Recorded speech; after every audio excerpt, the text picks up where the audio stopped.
Hey everyone, Couch Investor back to another video for today. So let's talk about the two companies that ARK Invest and Cathie would rather own than Nvidia. Now, that said, ARK Invest, Cathie did invest in Nvidia for years and years, so their returns on that investment were extremely good. Of course, when they sold, they missed that huge run-up, fine. But they used that money to invest in other companies that also had quite a good run-up, such as Tesla and Coinbase. Now, that said, there are reasons why she chose the two companies that I'm talking about today. Those two companies are UiPath and Twilio. We're going to go over both of them, the numbers, and then the reasoning behind it as well. So the small introduction here is from this article coming from her talk. I believe it was in Munich. So she said, we're really focused on those companies that most people aren't talking about right now. Nvidia is easy, but it's also really expensive and very obvious. So the two companies that she highlighted, UiPath and Twilio. UiPath has a fantastic management team and they could become a platform that all companies can build on. It's not sexy, but it's very profitable. As for Twilio, she says here last year they had 1 trillion messages between consumers and businesses. So they've got all that data and it's accelerating, of course. And now they're activating it with AI. So of course, these two companies will also get that AI boost, generative AI, you name it. And I do agree that she has a point here. I mean, Twilio itself has been releasing new features when it comes to generative AI. I mean, with the amount of data that they have, combine that with LLMs, I mean, for a business like Twilio, which is in the communication space, could make a lot of sense. So let's go start with the first company. Of course, if you enjoy this type of videos, leave it a thumbs up, subscribe if you have not. If you want to support me even further, do check out the link down in the description and in the pinned comment to get the top 10 best stocks to buy now, or go to fool.com/couchinvestor. Thank you very much. So number one here is UiPath. It's a company that has a market cap of $9.46 billion. Year to date, it's up 31.35%. Now, of course, this company has not been public for a long time, so don't really have that much information when it comes to valuation metrics. But all in all, we can currently see that currently it is cheaper than its previous mean when you look at PE, EV to EBITDA, price to sales, and even price to free cash flow. If we look at some other metrics for the last couple of quarters, we can see that revenue has gone up. Of course, the growth there has stalled, just like any other growth company, especially in the tech industry. We can also see that free cash flow is now positive and increasing. Return on equity is still negative, but becoming better. Gross profit margin is still around that 84-85%. And so the same here can be said with return on capital. It's still negative, but it is becoming a bit better. And so in case you missed it, these were the highlighted numbers from the previous quarter. Revenue $287 million, revenue growth rate year over year 18%, ARR of just over $1.3 billion, and the ARR growth rate year over year is 25%, so still pretty good, especially in this macro environment. Dollar-based net retention sits at 121%, would have been 125% if you exclude the FX impact. Now, this slide is something that a lot of investors like to see. They are scaling large customers and becoming a C-suite priority, which means customers that are over or equal to $1 million in ARR. The growth there is much faster than previously. Now, I've shown you this slide before when covering the earnings report. It's pretty simple to understand, and this is why they put this in the AI basket. So previously, the human effort was 100% when you look at inbox, manually download attachments, resend it, verify, etc., etc. Now it's more like 80% robot and 20% human effort with the input of UiPath's features and products. And yes, this business is becoming more and more profitable, as you can see right here. Non-GAAP operating income in Q2 2023, we were negative at a loss here of $11.2 million. Q2 2024, that's fiscal year 2024, $30.1 million.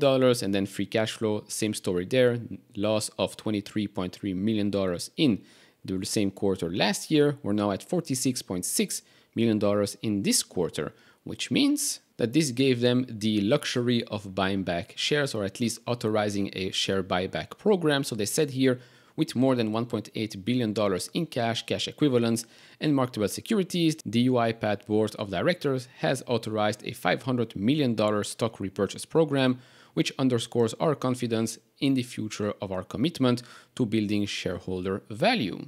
Now, of course, if we look at the stock since it went public, well, the crash here is pretty significant. But since the end of 2022, you can see that we are having some higher lows. Currently, this trend is still intact.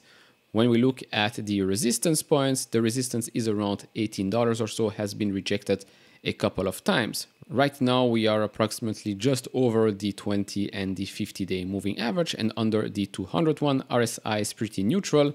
And if you look at the MACD, that is currently bullish, but well, it's basically extremely flat, so neither bullish or bearish. All right, next up we have Twilio. So currently this is the big picture when you look at Twilio, market cap of $10.42 billion. Year to date, the stock is up 17.51%. And here as well, over the years, revenue has grown quite nicely. But over the last couple of quarters, we can clearly see that free cash flow has been decreasing. Last quarter, that has improved a little bit. Return on equity is still negative. Gross profit margins have also decreased over the last couple of quarters, if not actually last couple of years. And so return on capital is now negative 4%. Now, with regards to Twilio, of course, the macro here is affecting this company negatively since it is dealing with a lot of smaller companies, smaller startups that are not spending as much as they did before. Now, as interest rates peak, maybe get cut in 2024, as companies start to continue to invest in their business after their cost cuts, you should see some reacceleration in growth for Twilio. Now, that said, with the help of generative AI and AI in general, releasing new products, features, implementations for clients, etc. used to take a long time, used to take a big team. Now with the help of AI, things should be rolling out much faster, which means that we could see growth reaccelerate, which means we could see profitability reaccelerate yet again. If we go back to the Q1 earnings presentation, they have here their financial frameworks. So organic revenue annual growth of between 15 and 25% over the medium term, data and application annual revenue growth of 30% plus over the medium term as well. And medium term is 2025 fiscal year 2025 to 2027, just so you know. They also say here that the medium-term annual non-GAAP operating margin improvements of 300 to 400 basis points, stock-based compensation as a percentage of revenue will be lower in 2023 than 2022. We already have some results from that. I'll go over that in just a second. Reducing to 10 to 12% of revenue for fiscal year 2027, and then they're targeting GAAP profitability for the fiscal year 2027. And so if we go to Q2 of this year, still, revenue growth is not where you would like it to see, but that was expected. So revenue growth year over year, 10%. When you look at organic, that's 10% as well. Non-GAAP operating margin of 12%. Dollar-based net expansion rate is reduced to just 103%. I say just 103% because, well, in the past, it was much better than that. Of course, during the pandemic, tech companies were spending way more. 0% interest rates environment, this was the result. And with regards to the non-GAAP stock-based compensation expense, we can already see this being reduced each and every quarter as a percentage of revenue. Now, with regards to the AI aspect, the CEO said here in June, we previewed our vision for customer AI, which we have designed to layer predictive and generative AI capabilities across our platform at every customer touchpoint. As I shared last quarter, I believe the real value unlock for artificial intelligence will be pairing large language models with first-party datasets. We believe this is where Twilio is most differentiated through our data asset, which is here Segment. So by training large language models for customers with their data that lives inside Segment, Twilio will help customers enter the AI race multiple steps ahead of their peers. Twilio's ability to drive that level of differentiated customer value proposition has the potential to be a significant tailwind for our business.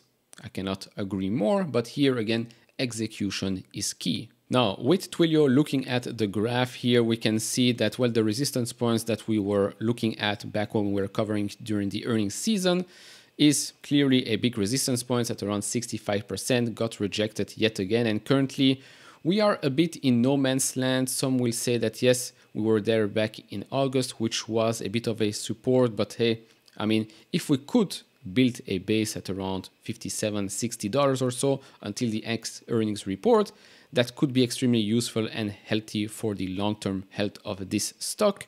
Overall, the big support line has been $45, but to be honest, to go back to these lows, well, we need an extremely horrible quarter.